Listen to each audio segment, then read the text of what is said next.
Hello guys, today we will be discussing about section 11 of CPC 1908. The section talks about the topic of res judicata. So topic of res judicata starts with the plenary declaration. Plenary declaration का मतलब होता है एक absolute declaration. हमें कैसे पता लगता है कि ये declaration plenary है, क्योंकि वो ऐसे begin होती है that no court शाल जो वर्ड है वो डिनोट करता है कि एक मैंडेटरी नेचर है सेक्शन 11 का अप्लाई होने का. No court shall do what? Try a suit or a issue. So what can the court not do? It can not try a suit or issue of what nature where the issue or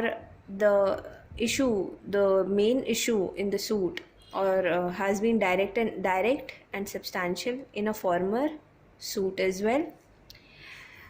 The parties are same parties or they are parties which are claiming under them are same. Thirdly, they are litigating under the same title. Same title का meaning क्या हुआ? जैसे मान लीजिए ए और B है और उनके बेटे लड़ रहे हैं अब नए सूट में, तो यहाँ पे ये कॉन्सेप्ट अप्लाई होगा. Litigating under the same title में हो जाएगा. पहले थे सेलर और ओनर, सेलर और बायर, और जो नया सूट है उसमें भी सेलर और बायर है, तब भी ये कॉन्सेप्ट अप्लाई होगा. फिर है fourth, former court should be competent to try the subsequent suit or issue, right. And fourth is the last is the issue or the suit has been heard and finally decided. Heard and finally decided मतलब both the parties were clearly heard. They got the opportunity to put their evidences, got an opportunity to put their arguments, and then the suit was finally declared to be resolved. Then res judicata will apply, right. Now let's come to the elements of section other elements are, first is explanation 1. What is explanation 1? The expression former suit shall denote a suit in which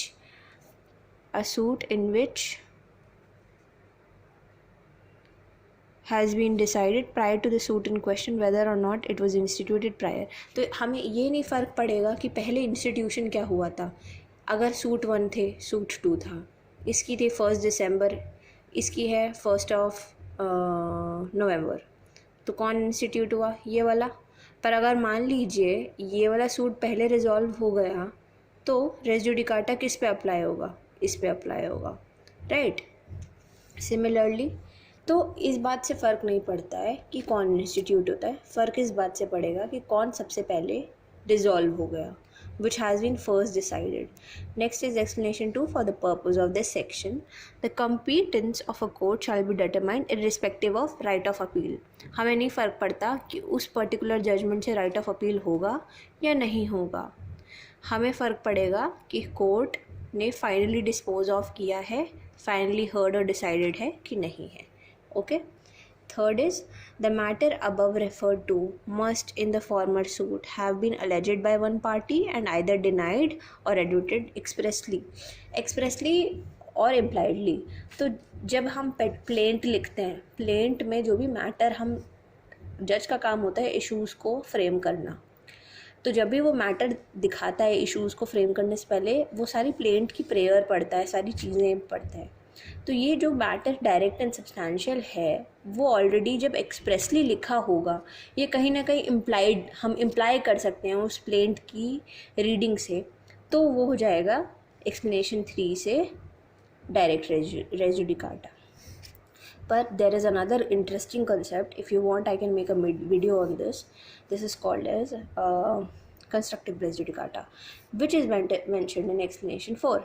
Any matter which might and ought to have been made a ground of defense or attack. Attack कौन करेगा? Plaintiff. Defend कौन करेगा? Defendant. In such former suit shall be deemed to have been a matter directly and substantial an issue in such suit. मतलब यहाँ पे parties ने खुद नहीं बोला कि वो मैटर प्लेंट में खुद नहीं लिखे, पर क्योंकि उन्हें कर देना चाहिए था, उस इशू को रेज़ कर देना चाहिए था, इसलिए कंस्ट्रक्टिव रेज़ जुडिकाटा आएगा। अब concept of constructive res judicata इसलिए है कि अगर हम ऐसे नहीं करेंगे तो लोग क्या करेंगे, उठ के आ जाएंगे कि हाँ चलो अभी एक इशू सॉल्व हो गया, अच्छा चलो अब दूसरा भी सॉल्व करते हैं कोर्ट के। When you have all the issues in your hand you go at once, you will not go again and again. इससे क्या होगा, कोर्ट का टाइम वेस्ट हो रहा है और दूसरी पार्टी भी, उसका भी हरासमेंट हो रहा है और ख़ुद भी आप अपना भी तो टाइम वेस्ट कर रहे हो, अपना राइट भी तो डिस्पोज ऑफ कर रहे हो। फिर explanation 5, any relief claimed in the plaint which is not granted is deemed to be have been refuse. अगर आपने कोई प्लेंट था उसको आपने मांगा, अब वो प्रेयर ग्रांट नहीं हुई, मतलब तो क्या हो गया, हम यही एज्यूम करेंगे कि रिफ्यूज़ कर दी गई थी। अब आप उस पर आप दोबारा अगर आओगे कोर्ट पे नए सूट के साथ तो रेज़ जुडिकाटा लग जाएगा। फिर explanation 6, where person litigate bona fide in respect of a public और प्राइवेट राइट। ये बात हो रही है रिप्रेजेंटेटिव सूट। ऑर्डर 1 रूल 8 पढ़ना पड़ेगा इसके लिए आपको। Claimed in common for themself and others, all person interested in such right shall for the purpose of this section be deemed to claim under the person so litigating। ये हमने पढ़ा था ना, एक एलिमेंट हमने पढ़ा था litigating under the same title. ये वो बात कर रहा है कि मान लीजिए एक रिप्रेजेंटेटिव सूट था, ठीक है, कोई पब्लिक राइट है या प्राइवेट राइट है और उस राइट से एसोसिएटेड एक मान लीजिए एक RWA थी और ये एक सीवर था जो ओपन था, इसके लिए इन्होंने एक सूट फाइल किया। तो इस RWA is representative all the residents in a particular colony. So if this gentleman tomorrow stands up and file another suit, will that be allowed? No, because this is what he is claiming under the same title. Next is explanation 7। ये execution proceeding की बात करती है, आप लोग read कर लीजिएगा। ये कह रहा है एक्सप्लेनेशन 7 कि जिस तरह से हमने सूट की बात की, हमने इश्यूज़ की बात की, उन पे रेज़ जुडिकाटा लगता है।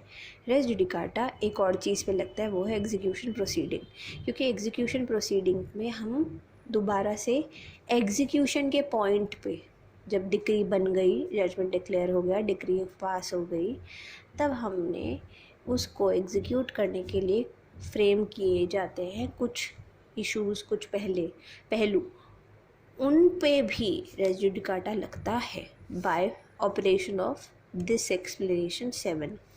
Very important. Then explanation 8, very very important. अब ये एक्सप्लेनेशन 8 क्या कहती है?